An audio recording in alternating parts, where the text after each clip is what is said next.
Hello students, you most welcome on my active classes for the science and maths। आज आपका हमारे class में बहुत बहुत स्वागत है और सबसे पहले happy Shivratri to you all. भगवान शिव की कृपा हम सभी पर बनी रहे ताकि हम इसी तरह से क्लास को आगे बढ़ाते रहें और आप आगे मार्ग आपका प्रशस्त हो।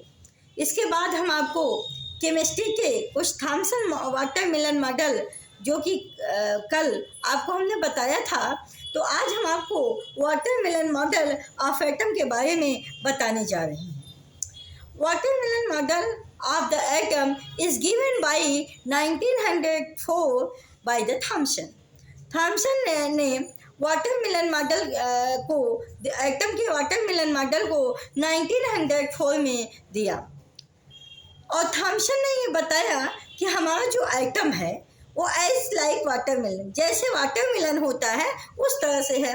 जैसे वाटरमेलन में ब्लैक सीड्स धसे हुए होते हैं, उसी तरह से थॉमसन ने बताया कि जो इलेक्ट्रॉन्स हैं उसी तरह से एटम में धसे हुए हैं और पॉजिटिवली चार्ज जैसे वाटरमेलन मॉडल में रेड फ्लैश फैला हुआ है, उसी तरह से रेड फ्लैश फैला हुआ वाटरमेलन मॉडल में है।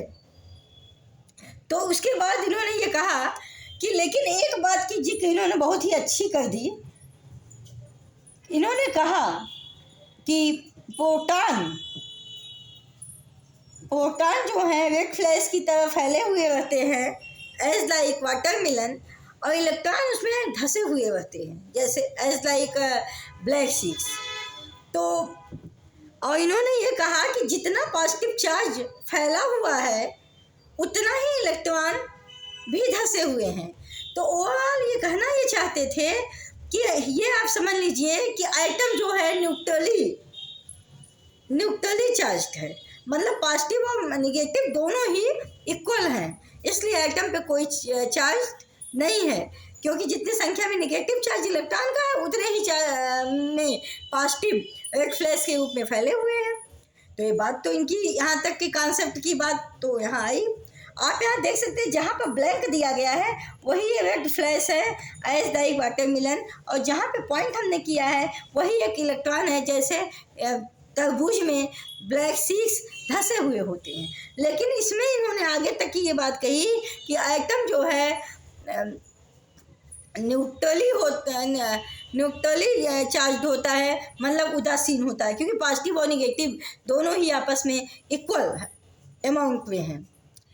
लेकिन इन्होंने इनकी ये भी मॉडल बाद में चलकर फेल कर गई, क्योंकि इन्होंने ये सारी बात तो वाटरमेलन मॉडल जैसी एटम की स्ट्रक्चर के बारे में देखा भी और बताया भी, लेकिन इनने बाद में न्यूक्लियस की इन्होंने कोई जिक्र नहीं किया, और ना तो इन्होंने ये बताया कि न्यूक्लियस होता कहाँ, न्यूक्लियस में कौन रहता है, कौन पॉजिटिव रहते हैं निगेटिव। तो न्यूक्लियस की एक्सप्लेनेशन न होने के कारण और एटम के मास का न क्लियर होना इनके मॉडल से, और कुछ स्टेबिलिटी एटम द्वारा न प्रोवाइड कर पाने के कारण ये मॉडल फेल कर गया, और बाद में थॉमसन के दोनों मॉडल फेल कर गए, और बाद में अदर लोगों के जो मॉडल आए वो धीरे धीरे ये बताते रहे कि ये इसमें ये होता है, इसमें ये होता है, फिर न्यूक्लियस की एक्सप्लेनेशन किया गया। लेकिन बाद में मॉडर्न जो केमिस्ट्री कहती है वो यही कहती है कि ऑर्बिट जो है कई एटम में कई ऑर्बिट होते हैं, और इलेक्ट्रॉन जो हैं अपने फिक्स्ड एनर्जी के ऑर्बिट में मूव करते हैं। न्यूक्लियस में प्रोटॉन और न्यूट्रॉन होते हैं, प्रोटॉन पे पॉजिटिव चार्ज होता है, न्यूट्रॉन पे कोई चार्ज नहीं होता, और उतना ही पॉजिटिव चार्ज न्यूक्लियस में होता है जितना कि इलेक्ट्रॉन ऑर्बिट पे चक्कर लगाते हैं। तो ये मॉडर्न कॉन्सेप्ट हो गया केमिस्ट्री का। लेकिन ये जो इनिशियल कॉन्सेप्ट के बाद इन्होंने वाटरमेलन मॉडल दिया, तो इसमें इन्होंने न्यूक्लियस का कोई जिक्र नहीं किया। न्यूक्लियस का न जिक्र कर पाना, एटम के मास का न क्लियर हो पाना, स्टेबिलिटी न प्रोवाइड करने के कारण थॉमसन का वाटरमेलन मॉडल भी फेल कर गया। आपको फ्रेंड्स ये लगेगा कि जब सारे मॉडल फेल करते जा रहे थे तो आप पढ़ा आगे क्यों है इस मॉडल को नहीं पिछले मॉडल को। तो हम इसलिए पढ़ा रहे हैं क्योंकि इनिशियल स्टेज से फाइनल स्टेज हम केमिस्ट्री में कैसे आए, एटम की संकल्पना कैसे हुई, इसलिए आपको ये मॉडल पढ़ाया जाता है। और हम ही नहीं, ये सारे बुक्स में ये मॉडल दिए गए हैं। इनिशियल स्टेज में ये मॉडल देते हुए फिर आगे मॉडर्न कॉन्सेप्ट की, एंशिएंट कॉन्सेप्ट की बात करते हुए फिर मॉडर्न कॉन्सेप्ट की बात हम लोग करते हैं, इसलिए इस मॉडल को पढ़ाया जाता है। जबकि ये मॉडर्न केमिस्ट्री ही पढ़ाना चाहिए, लेकिन चूँकि क्लासेस में ही है, बुक्स में भी है, तो इसलिए इनिशियल स्टेज से एटम हमारा कहाँ तक पहुँचा, कैसे कैसे संकल्पना हुई, इसलिए ये पीछे के मॉडल से हम मॉडर्न केमिस्ट्री को कनेक्ट करते हैं। Thank you so much friends. अगर आपको ये वीडियो हमारी अच्छी लगती हो तो आप इसको लाइक, सब्सक्राइब, शेयर जरूर करिएगा, और थोड़ा सा बुक्स को ओपन करके वाटरमेलन मॉडल को देखिएगा कि थॉमसन ने क्या कॉन्सेप्ट दिया था। और ये भी बताया था कोई स्फेरिकली एज लाइक होता है, स्फेरिकल शेप में होता है, रेड प्लस की तरफ पॉजिटिव चार्ज फैले होते हैं और इलेक्ट्रॉन उसमें धंसे होते हैं। और न्यूट्रॉन की बात भी नहीं की है, और न्यूक्लियस की कोई जिक्र ही नहीं थी, इसकी स्टेबिलिटी की भी कोई बात नहीं थी, वहाँ इसीलिए चल के बाद में फेल हो गया।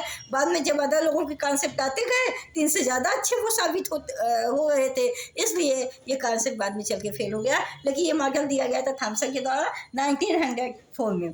तो फ्रेंड्स, अगर आपको ये क्लास हमारी अच्छी लगती हो तो इसको शेयर, लाइक, सब्सक्राइब कीजिए, और इसी तरह निरंतर क्लास को बनाए रखिए। हम आपको केमिस्ट्री में आगे बहुत कुछ तक ले चलेंगे, क्योंकि 0 से लेके 100 तक ले जाने का आपको प्रयास करेंगे। और आपके लिए again happy Shivratri, good afternoon, bye bye, take care, thank you so much.